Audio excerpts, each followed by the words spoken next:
지난 토요일 날 느헤미야 4장 15절부터 23절이 본문이었는데요. 그 본문의 주제는 지시하는 일에 솔선수범하는 지도자였죠. 하나님이 대적교회를 폐하시자 유다 백성은 성에 돌아와 각각 일합니다. 느헤미야 수하 사람들의 절반은 일하고 절반은 갑옷을 입고 무기를 들지요. 건축자와 진 나르는 자도 무기를 지닌 채 일합니다. 그들은 어디서든 나팔 소리가 들리면 모이기로 하고 밤에도 경계를 늦추지 않았죠. 그 다음에 느헤미야서 5장 1절부터 13절은 가난한 이들의 삶을 회복시키는 공동체. 흉년의 양식이 없으니 밭과 포도원을 저당 잡혀 곡식을 얻고 심지어 자녀를 종으로 팔게 된 백성이 동족 유다 사람들을 원망하죠. 느헤미야는 높은 이자를 취한 귀족들 그리고 민장들을 꾸짖어 이자 받기를 금하고 저당 잡은 것을 돌려주게 합니다. 그들이 느헤미야의 말대로 행하기로 맹세하죠.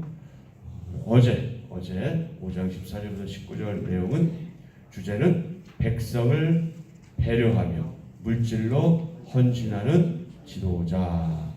이전 총독들은 유다 백성을 압제해서 양식과 돈을 빼앗았습니다. 하지만 하나님을 경외하는 느헤미야 총독은 재임 12년간 녹을 받지 않았습니다. 우리나라 정치인들이 본을 받으면 얼마나 좋을까 싶어요. 종자들과 함께 힘을 다해 일했고 일부 백성과 민장들과 이방인들을 자기 상에서 대접했음에도 그는 부역이 중한 백성을 생각해서 독을 요구하지 않았습니다. 백성을 배려하며 물질로 헌신하는 지도자. 자, 오늘 9월 10일 화요일 본문은 느헤미야 6장 1절부터 14절. 주제는 무엇입니까? 어떤 믿음이요? 넘어가지 않는 믿음이죠. 무엇에 넘어가지 않는 믿음? 거짓 계략에 넘어가지 않는 믿음. 느헤미야 6장 1절입니다. 산발랏과 도비야와 아라비아 사람 게셈과 그 나머지 우리의 원수들이 내가 성벽을 건축하여 허물어진 틈을 남기지 아니하였다 함을 들었는데 그때는 내가 아직 성문에 문짝을 달지 못한 때였더라. 산발랏과 게셈이 내게 사람을 보내어 이르기를 오라 우리가 오노 평지 한 촌에서 서로 만나자 하니 실상은 나를 해하고자 함이었더라. 내가 곧 그들에게 사자들을 보내어 이르기를 내가 이제 큰 역사를 하니 내려가지 못하겠노라. 어찌하여 역사를 중지하게 하고 너희에게로 내려가겠느냐 하매 그들이 4번이나 이같이 내게 사람을 보내되 나는 꼭같이 대답하였더니 산발랏이 5번째에는 그 종자의 손에 봉하지 않은 편지를 들려 내게 보냈는데 그 글에 이르기를 이방 중에도 소문이 있고 가스무도 말하기를 너와 유다 사람들이 모반하려 하여 성벽을 건축한다 하나니 네가 그 말과 같이 왕이 되려 하는도다. 또 내가 선지자를 세워 예루살렘에서 너를 들어 선전하기를 유다의 왕이 있다 하게 하였으니 지금 이 말이 왕에게 들릴지라. 그런즉 너는 이제 오라 함께 의논하자 하였기로 내가 사람을 보내어 그에게 이르기를 네가 말한 바 이런 일은 없는 일이요 네 마음에서 지어낸 것이라 하였나니 이는 그들이 다 우리를 두렵게 하고자 하여 말하기를 그들의 손이 피곤하여 역사를 중지하고 이루지 못하리라 함이라. 이제 내 손을 힘있게 하옵소서 하였노라. 이후에 무헤다벨의 손자 들라이아의 아들 스마야가 두문불출하기로 내가 그 집에 가니 그가 이르기를 그들이 너를 죽이러 올 터이니 우리가 하나님의 전으로 가서 외소 안에 머물고 그 문을 닫자.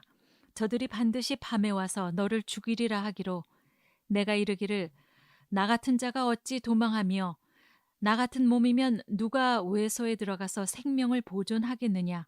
나는 들어가지 않겠노라 하고 깨달은즉 그는 하나님께서 보내신 바가 아니라 도비아와 산발랏에게 뇌물을 받고 내게 이런 예언을 함이라. 그들이 뇌물을 준 까닭은 나를 두렵게 하고 이렇게 함으로 범죄하게 하고 악한 말을 지어 나를 비방하려 함이었느니라. 내 하나님이여, 도비아와 산발랏과 여선지 노아디아와 그 남은 선지자들 곧 나를 두렵게 하고자 한 자들의 소행을 기억하옵소서 하였노라. 아멘. 아멘. 오늘의 말씀 요약입니다. 성벽을 건축했다는 소식에 산발랏을 비롯한 원수들이 느헤미야를 해하려고 4번이나 만나자고 하나 그는 응하지 않습니다. 산발랏은 느헤미야가 왕이 되려 한다고 모함하고 스마야는 뇌물을 받고 느헤미야에게 거짓 예언을 하며 성전 외소에 숨으라고 합니다. 느헤미야는 그들의 음모를 분별하리라. 아멘. 6장 1절부터 9절의 소주제는 느헤미야를 죽이려는 시도들, 10절부터 14절은 거짓 예언을 통한 협박. 하나님의 사람에게는 악한 계략을 간파하는 이것이 필요하다. 무엇입니까? 통찰력이 필요하다. 통찰력은 이 사물을 환히 깨뜨려 볼 수 있는 능력을 말하잖아요. 그리고 문제의 능력을 찾아내는 능력, 이게 통찰력인데, 이게 하나님의 사람에게는 지도자이건 지도자가 아니건 모두에게 이런 통찰력이 필요합니다. 성벽 재건이 완성되어 가자 대적인 느헤미야를 죽이려고 합니다. 산발랏과 게셈은 느헤미야에게 예루살렘 성 밖에서 만나자 이렇게 편지를 보내죠. 자, 1절과 2절.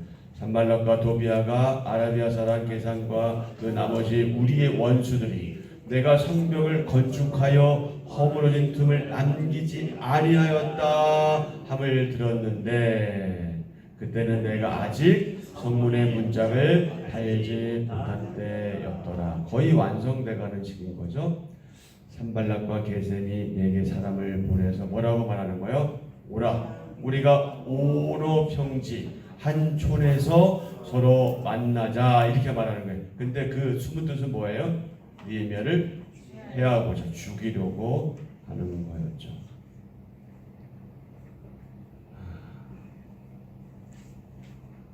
산발랏과 게셈은 느헤미야에게 예루살렘 성 밖에서 만나자고 편지를 보냈습니다. 오너 평지는요, 예루살렘 북서쪽 약 32km에 위치했다고 해요. 여러분 여기서 철원이 몇 킬로나 돼요? 키로수로? 한 20km 되나요? 더 되나요? 더 돼요? 오, 생각보다 많네. 한 30km 되나요? 더 되나요? 40km까지 돼요? 그러면 우리 30km라고 하죠. 여기서 철원까지 30km인데 지금 우리 철원 가려면 어떻게 해요? 차 타고 가면 되잖아. 근데 이때는 차가 있었어요? 없잖아. 그럼 30km 뭘로 가야 되는 거야 지금? 걸어가든 말 타고 가든 어떻게 가야 되는데 그 시간이 얼마나 걸리겠어요? 30km. 예를 들어서 걸어간다고 할 때 어떤 일이 생길지 어떻게 알아요? 그죠? 그러니까 요 집 앞에서 만나자 그러면 쉬울 거예요. 여기 뭐 안전하잖아. 근데 무려 32km 정도 떨어진 곳 만나자고 하는 건 벌써 뭐가 있는 거예요? 뭔가 있는 거지. 벌써 이게 다른 생각이 있는 거예요. 그러니까 그거를 눈치를 챘겠어요, 못 챘겠어요? 느헤미야가 바보가 아니잖아요. 예. 4번이나 요청이 왔다. 4번이나. 한 번 해서 안 되니까 2번 하고, 2번 해서 안 되니까 3번 하고, 3번 해서 안 되니까 4번이나 하는 것이고. 그런데 그때마다 그들의 계략을 간파한 느헤미야는 어떻게 했어요? 이를 거절했죠. 거절. 3절. 내가 곧 그들에게 사자들을 보내어 이르기를 내가 이제 큰 역사를 하니 내려가지 못하겠노라. 어찌하여 역사를 중지하게 하고 너희에게 내려가겠느냐. 그들이 4번이나 이같이 내게 사람을 보내되 나는 꼭같이 대답하였더니 다섯 번째로 보낸 봉하지 않은 편지에는 어떤 소문에 대한 내용이 있었어요. 느헤미야가 반역을 일으키려 한다.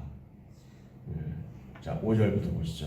산발랏이 다섯 번째는 그 종자의 손에 봉하지 않은 편지를 들려 내게 보냈는데 그 글에 이르기를 이방 중에도 소문이 있고 가스무도 말하기를 너와 유다 사람들이 모반하려 하여 성벽을 건축한다 하나니 내가 그 말과 같이 왕이 되려 하는도다. 말도 안 되는 소리 하면서 내가 선지자를 세워 예루살렘에서 너를 들어 선전하기를 유다의 왕이 있다 하게 하였으니 지금 이 말이 왕에게 들릴지라. 그런즉 너 지금 이런 상태야. 너 위험해. 내가 너 좀 어떻게 해줄게. 너 이제 뭐라 함께 뭐하자? 의논하자. 참 말도 안 되는 거짓말을 그냥 이렇게 하고 있는 거죠. 8절에 내가 사람을 보내어 그에게 이르기를 내가 말한 바 이런 일은 없는 일이요 너 산발라 마음에서 지어낸 것이라 이렇게 말하지요. 반역은 여러분 잘 아시는 것처럼 목숨이 왔다 갔다 할 정도로 위험한 것이지만 느헤미야는 그들의 술책에 넘어가지 않습니다. 그리고 자신에게 힘을 달라고 하나님께 간구하죠. 9절 이는 그들이 다 우리를 두렵게 하고자 하여 말하기를 그들의 손이 피곤하여 역사를 중지하고 이르지 못하리라 함이라. 이제 내 손을 힘있게 하옵소서 하였노라. 이제 내 손을 힘있게 하옵소서. 아멘. 기도하죠. 다 같이 기도하는 사람에게 하나님은 악한 계략을 물리칠 수 있는 지혜와 힘을 주십니다. 아멘. 아멘. 상대방이 옳지 못한 요청을 거듭할 때 나는 어떻게 거절하나요? 참 쉽지 않은 문제예요. 여러 가지 면에서. 그죠? 옳지 않은 또는 옳지 못한 요청을 계속해서 해올 때 나는 어떻게 거절하나? 어떻게 거절해야 될까요? 어떻게 해야 할까요? 참 쉽지 않아요. 그럼 어떻게 해야 돼요? 느헤미야처럼 하나님께 기도해야죠. 하나님 지금 이러이러합니다.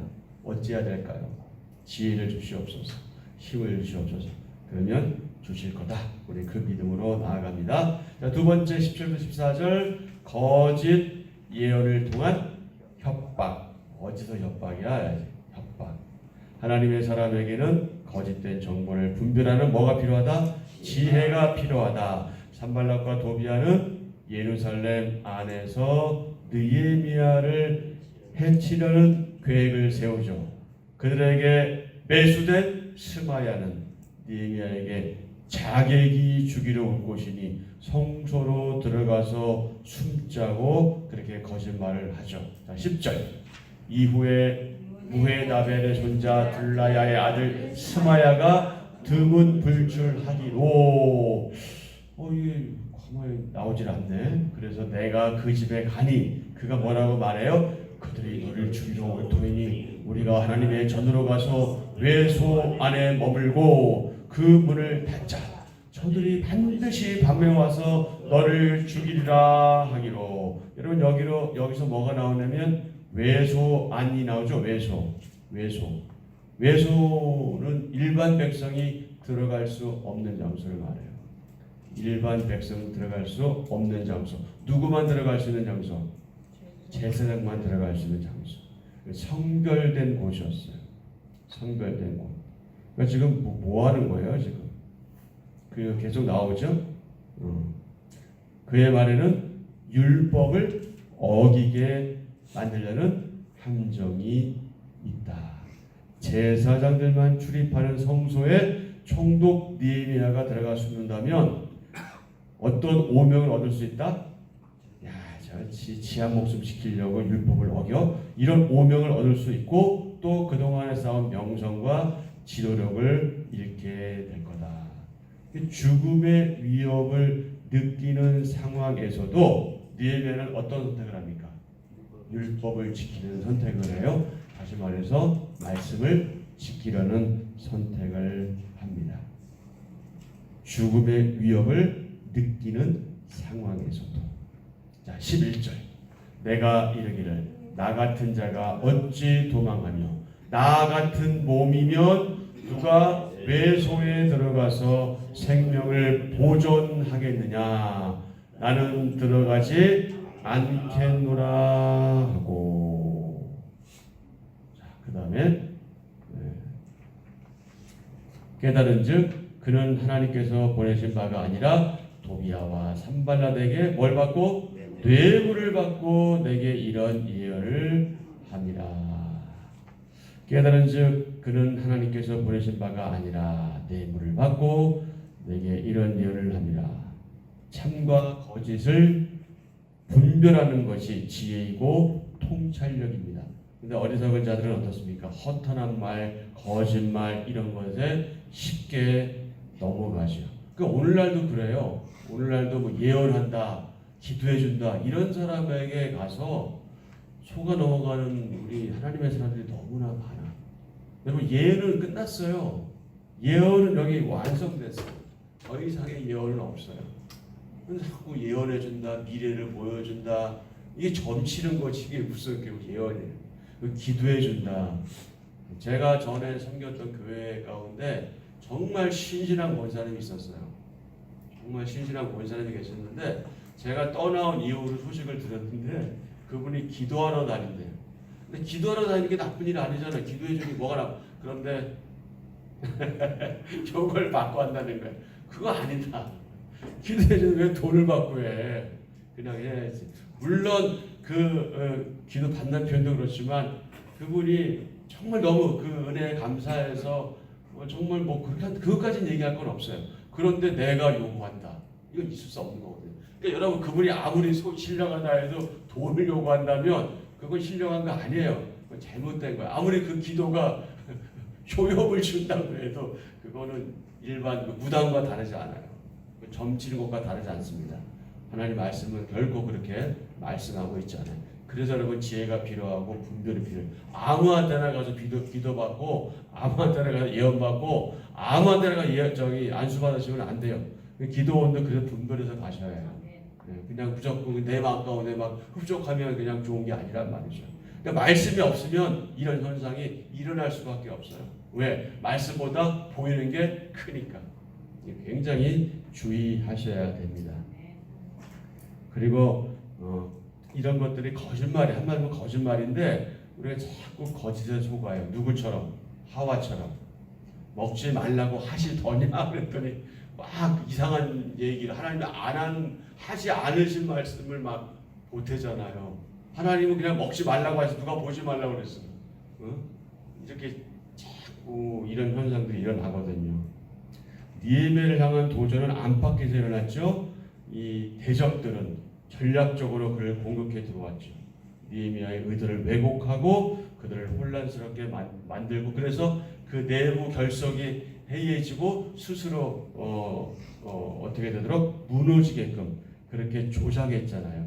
그러나 느헤미야는 거기에 넘어가지 않았습니다. 속아 넘어가지 않았습니다. 왜요? 지혜롭게 분별했기 때문에 그렇습니다. 느헤미야가 자신은 하나님의 사람임을 선포하고 그에 합당한 행동을 하기로 결정했을 때 그 분별력이 빛을 발했죠. 하나님 편에 분명하게 서야 하는 이유가 바로 여기에 있다. 자, 13절과 14절도 보시죠. 그들이 뇌물을 준 까닭은 나를 두렵게 하고 이렇게 함으로 범죄하게 하고 악한 말을 지어 나를 비방하려 함이었느니라. 그러니까 그들이 뇌물을 준 까닭이 크게 세 가지 이유가 있어요. 첫 번째, 느헤미야를 두렵게 하고, 두 번째, 범죄하게 하고, 세 번째, 비방하려 하라. 요거단 말. 14절. 그래서 기도하잖아요. 내 하나님이여, 도비야와 산발락과 여선지 노야다와 그 남은 선지자들 곧 나를 두렵게 하고자 한 자들의 수행을 기억하옵소서. 아멘. 여러분 우리가 여기서 한편으로 느헤미야의 기도를 배울 수가 있어요. 여러분 기도를 하실 때 많이 해야 된다라고 생각하지 마십시오. 그 때와 장소에 따라 할 수는 있어요. 그러나 우리 항상 기도하는 사람들이에요. 지금 보세요. 느헤미야가 따로 시간 내서 기도를 가지 않았잖아요. 바로 그 장소에서 바로 뭐 하는 거예요? 바로 기도하는 거예요. 그 잠깐 순간에 기도하는 거예요. 잠깐 순간. 그러니까 우리는 항상 하나님 앞에 있고 항상 기도하는 사람이에요. 근데 특별한 시간에 만날 때는 이런 장소에 우리 새벽 기도라든지 그럴 때는 우리가 또 많이 기도하지만 그래서 내가 기도하지 못하는 걸 할 필요가 없다는 거예요. 왜? 우리 항상 기도하죠. 잠깐 기도하잖아요. 그때만. 그게 바로 신앙인의 자세인 거예요. 그러니까 강박적으로 기도 많이 해야 된다, 오랜 시간 끌어야 된다 이렇게 하실 필요는 없어요. 그렇다고 또 쿨하게 난 그냥 바로 기도 갈 거야 뭐 이런 것도 없지만 항상 그 때와 장소 거기에 따라서 우리가 현명하게 잘 대처할 필요가 있겠죠. 중요한 것은 뭡니까? 길든 짧든 뭐 하는 거예요? 하나님과 교제하는 거예요. 기도하는 겁니다. 잠깐 그 잠깐의 순간이 우리에게 하나님의 지혜를 얻을 수 있는 그런 시간이기도 합니다. 자, 다 같이 하나님은 그분을 의지하고 그분 말씀을 지키는 사람을 안전하게 지켜주십니다. 아멘. 하나님 말씀을 지키는 일과 나의 안위를 지키는 일 중에 나는 어느 편을 택하나요? 그건 뭐 여러분 자신이 잘 아시는 일이죠. 자, 정리하겠습니다. 예루살렘 성벽 재건이 막바지로 갈수록 대적은 더욱 악랄한 거짓말로 느헤미야를 속이고 그를 해하려고 했죠. 성벽 재건 공사가 거의 끝날 때가 됐는데 대적은 공격을 멈추지 않습니다. 오히려 더 집요해지고 악랄해지죠. 그들은 온갖 거짓말로 느헤미야를 속여서 그를 넘어뜨리려 합니다. 오늘 말씀을 통해서 볼 때 우리가 세 가지 내용을 볼 수가 있는데 대적은 유다의 회복을 저해하기 위해서 지도자의 느헤미야를 먼저 처리하려고 했어요. 리더를 먼저 딱 없애면 그 다음은 쉽잖아요. 초대를 가장해서 지도자를 해치려고 하죠. 그 다음에 산발랏은 느헤미야를 무력하게 만들어서 성벽 재건 역사를 끝마치지 못하게 하려고 했죠. 친절을 가장해서 지도자를 속이려고 했습니다. 성전 외소는 제사장만 출입하는 곳이었는데 느헤미야가 그곳에 숨는 것은 하나님께 범죄하는 일이었습니다. 하나님의 말씀을 어기게 부추긴 대적에게 우리는 현혹되어서는 안 된다. 하나님은 충성된 하나님의 사람들이 원수의 거짓말에 속아 넘어가지 않도록 성도를 우리를 지켜주시죠. 하나님은 성도를 괴롭히는 자들의 소행을 지켜보시고 잊지 않으십니다. 하나님 우리가 살아가면서 얼마나 억울할 때가 있어요. 답답할 때가 있어요. 힘들 때가 있어요. 그런데 누구는 아신다? 하나님은 아신다. 하나님은 아신다. 그러니 우리가 그 원수를 갚으려고 할 것이 아니라 하나님께 내어 맡기면 그 때가 우리가 볼 땐 답답할 때지만 그 하나님 뜻에 그 일은 이루어지니까 하나님께 맡기고 그렇게 나아가야 한다. 왜? 하나님께는 그들의 소행을 지켜보시고 기억하시기 때문에 성벽 공사가 진척될수록 대적은 더욱더 교묘한 거짓말로 느헤미야를 속이려고 하지만 느헤미야는 거기 넘어가지 않습니다. 속이려 하지만 속일수록 속지 않습니다. 성벽이 완공되어 갈수록 대적의 술수도 교묘하고 악랄해졌지요. 그들의 초대, 그들의 친절, 그들의 도움은 모두 무엇이었다? 한마디로 거짓이었다. 거짓이었다. 여러분 거짓에 속아서는 안 됩니다. 교회에서도 우리 공동체 가운데도 마찬가지고 직장에서도 마찬가지고 이 나라 가운데 특히 정치 가운데서도 우리가 너무 속는 것이 많이 있고요. 여러분 TV 보고 뉴스 보고 거기에 다 넘어가지 마십시오. 그것이 진리도 아니고 모두 다 옳은 것도 아니에요. 항상 한쪽만 보여주기 때문에 여러분 분별력을 가지셔야 돼요. 다시 한번 제가 강조하지만 이 당이다 저 당이다 여러분 각각의 그 선호가 있을 거예요. 나는 뭐 어디 당이다 나는 어디 당이다 그건 여러분 자유예요. 그러나 내가 이 당이기 때문에 저 당과 무조건 나쁘다 해서는 안 돼요. 그것은 잘못된 생각이에요. 여러분 지혜를 구하셔가지고 무언가가 보도되고 무언가가 뉴스로 전해질 때 이것을 무조건 그래 저것들 나쁜 것들이네 이런 태도는 올바르지 않습니다. 내 것만이 옳은 것이 아니기 때문에 그쪽은 틀린 것도 아니고 이쪽이 전혀 중요하지 않아요. 하나님의 시각으로 바라볼 수 있는 그런 눈이 우리에게 필요합니다. 그래서 어쨌든 자꾸 객관성을 가지려고 노력하셔야 돼요. 정치를 바라볼 때도 그렇고요, 사회를 바라볼 때도 그렇고, 교회 우리 공동체 가운데도 그렇습니다. 흑백 논리는 매우 위험합니다.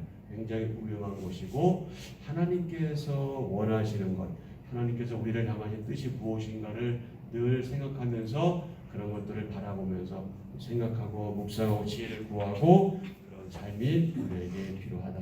우리도 믿음과 지혜로 대적의 거짓말을 뭐 해야 한다? 분별해야 한다. 그래서 분별력을 위해서 더욱더 기도하셔야 되겠습니다. 자, 한 절 묵상입니다. 느헤미야 6장 2절 3절 한 절 묵상. 성벽 재건을 방해하던 산발랏은 급기야 느헤미야를 암살할 계획까지 세웁니다. 사탄은 하나님 백성의 삶을 무너뜨리는 일을 계속 시도합니다. 사탄에게 중도 보기는 없습니다. 이에 성도는 거짓의 아비인 사탄에게 속지 않기 위해 영적 통찰력을 가져야 합니다. 이를 위해 하나님의 말씀과 기도로 철저히 무장해야 합니다. 하나님의 일을 감당할 때는 섣불리 행동하지 말고 먼저 하나님의 지혜와 인도하심을 구하는 것이 필수입니다. 아멘. 오늘의 기도 함께 드리겠습니다. 하나님, 오해받고 위협과 억울한 일을 당할 때 사람들의 눈을 의식하는 것이 아니라 하나님이 주시는 힘을 구하기를 원합니다. 하나님만 굳건히 붙드는 믿음을 주소서. 어떤 상황에서도 하나님이 원하시지 않으시는 것들과는 절대 타협하지 않는 분별력과 용기를 주소서. 예수님의 이름으로 기도합니다. 아멘. 아멘. 네, 오늘도 오늘 주신 말씀을 생각하면서 기도하시고요. 우리가 늘 기도하던 기도 제목들, 나라를 위해서, 정치인들을 위해서 기도해 주시고요. 우리 가운데 또 환우들을 위해서 기도해 주시고, 우리 계속해서 우리 윤지를 위해서도 기도해 주시고요. 기도할 게 너무 많이 있죠. 여러분 개인의 여러 가지 어려운 일들, 힘든 일들, 답답한 일들, 그런 일들 내어놓고 이렇게 간절히 기도하시고 돌아가시면 되겠습니다.